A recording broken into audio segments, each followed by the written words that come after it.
gente vai mostrar a vocês como fazer esse papel higiênico para sua Barbie ou Monster High, ou qualquer.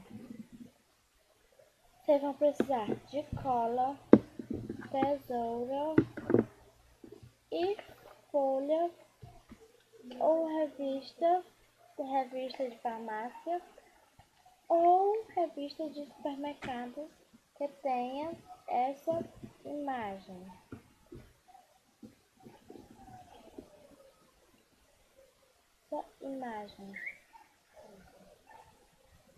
Ou imagem de papel higiênico, qualquer um.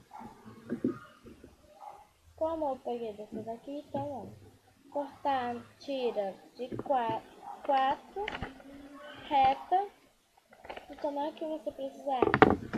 Você pode do tamanho de sua régua e da finura de sua régua.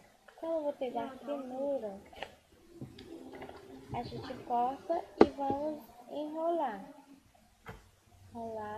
Aí vocês colam bem aqui. Vocês terminam de colar. Vai ficar desse jeito. Vocês pegam a imagem e colam.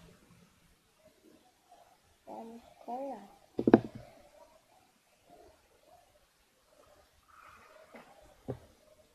Vai ficar desse jeitinho.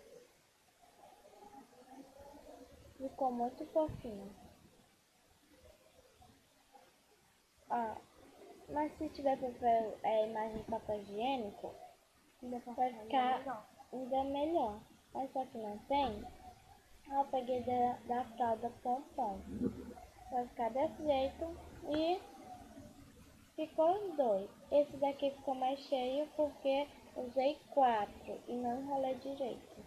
E daqui eu precisei usar 5. Enrolei bem dobradinho, enrolado. Ficou desse jeito. Então, tomara que vocês gostem. E tchau!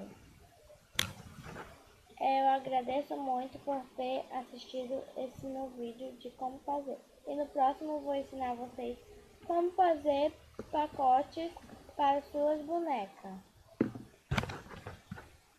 E caderno para suas bonecas. Então, essa daqui é minha ajudante, a Lívia. E eu sou a Cícera. Então, tchau!